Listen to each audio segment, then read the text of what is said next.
Okay, tonight then I'm just going to do a quick little video to show you some American NTSC NES games running on my modded UK PAL NES with the lockout chip disabled.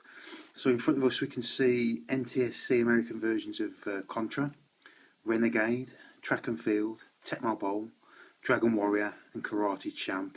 So I'm just going to make this video just to let you see some of the differences in terms of like slow down and music running a bit slower from the American versions, and just to show you that some have slight graphical glitches, but on the whole I think most NTSC games will run fine on a PAL NES that's had the lockout chip disabled. Right, so what we'll do, we'll start off with Karate Champ.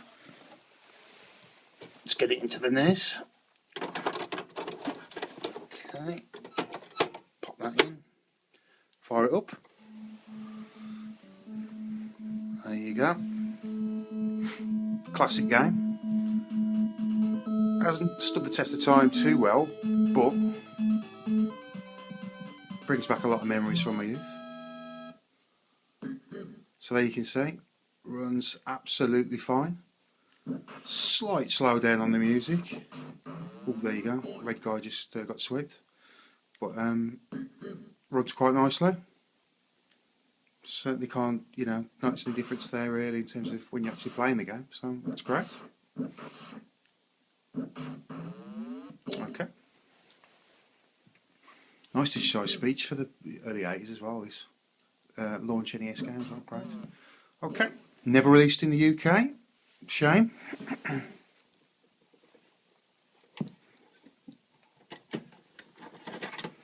Okay, so next we've got Dragon Warrior, aka Dragon Quest. Released in Japan 1986, released in the US in 1988 or 89. Never released in Europe or the UK, which I'm shocked about really, but there you go. RPGs, well, Japanese RPGs weren't too big in the UK or Europe in the 80s. That's probably why it didn't get released. Let's check it out.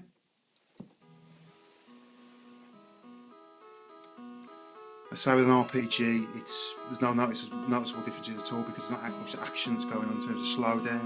Music's a bit slower, but again, just show you it running.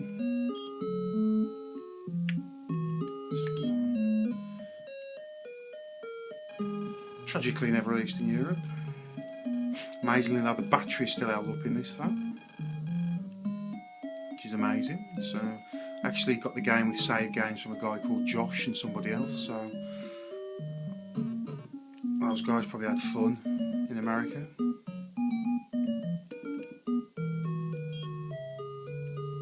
think you have to press door to get down there, don't you? Oh, hang on. What do you do? What do you do? Ah, it's stairs, obvious. I can't read. It's the pressure of having a camera. There you go. Runs fine. Music maybe a little bit slower. No issues there at all. Just see if we can get it into the woodlands and get into a slime or something. Shouldn't take too much wandering around to come into something. There we go. Fight, of course. Oh, there you go. One hit, one kill. You can't mess with my power. Okay. So that's Dragon Warrior, aka Dragon Quest. Let's get it out the toaster. There you go. Right, moving rapidly along. Tecmo Ball.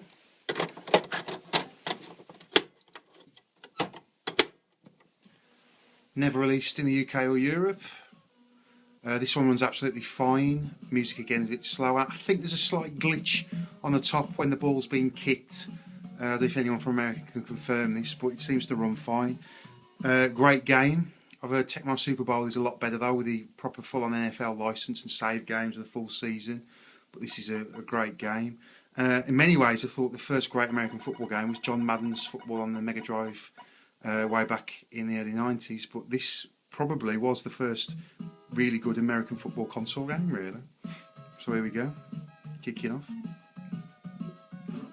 There you can see the, maybe is that a glitch or rubbish graphics, I'm not sure, at the top of the screen when you kick the ball, but you see it runs fine.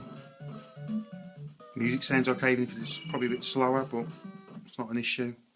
Plays really nice. so we can get a play on the go. Here we go, it's got off for a run. Bo Jackson, whatever his name is, on the go. Here he is, devastating. Whoa, getting mashed up.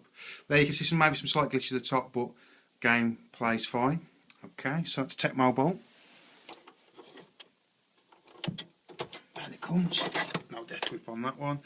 Right, the classic track and field.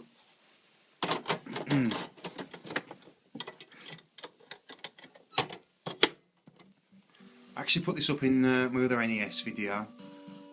This is an NTSC version, never released in the UK or Europe. I only showed the demo mode last time, so now I'm actually doing this on my iPhone.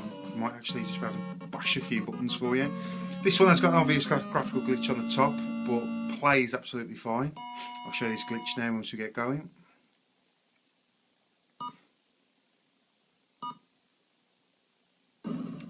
And we're off.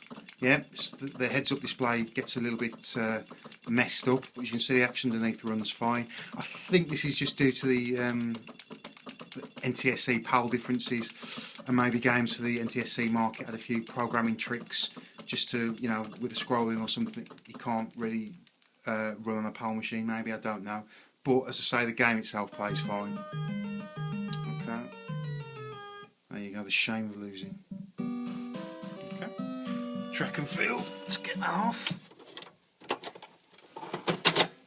Now, Renegade, a classic game from my youth. Used to play this on the Amstrad CPC a lot.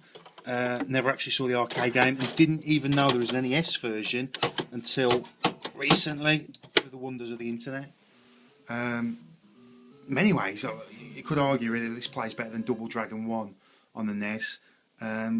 Maybe, maybe not. I don't know, but great game.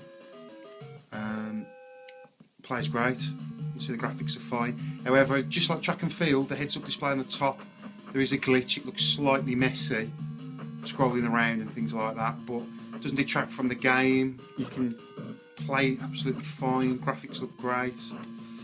Give people a few knees, lob people around. It's all good. Quick fly kick. There you go, bang. Well, really good game this. Probably pick it up really cheap for America as well. Tragically never released in the UK. And any of you American guys, if you want to run the emulator and play the Amstrad CPC version, then you might be quite impressed at what some UK programmers squeezed out of an 8-bit machine with a tape deck. But this NES version is superior. So I never even knew this existed until I got hold of this NES and checked this stuff out on the internet. So there you go. Alright, toast we come. And let's finish off with a big bad boy that everybody wants that was never released in the UK. Contra. We got the slightly toned down Probotector in the UK and Europe because of laws in Germany and something they couldn't show people getting killed or something like that. So they changed all the sprites to robots. However, this is the real deal full strength Contra, US version. Classic game. Had to have this basically. Let's fire it up. There you go, that classic title screen, and the music is awesome. This plays fine.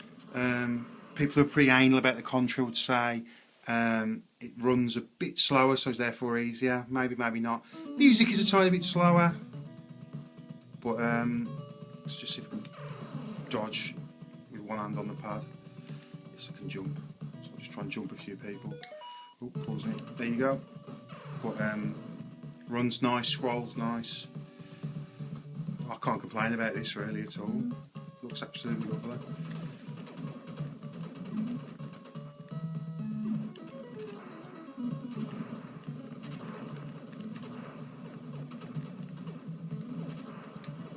I just love this game, great music. It is a bit slower if you're a bit Contra nerd, I don't know. Smashing. Game over. Okay, so I just hope this video has been able to help you if you're deciding you want to mod your Nintendo, your PAL version, disable lockout chip. There is a wealth of NTSC games that were never released in the UK or Europe that you can actually now play if you just do the simple mod, just look it up on the internet. Or, I mean, a lot of the NTSC cartridges are actually a lot cheaper than the stuff you can get in Europe. You know, games like Castlevania, Zelda, Metroid. If you're struggling to get European versions, try and get some brought in from America. You know, but make sure you get your lockout chip disabled first.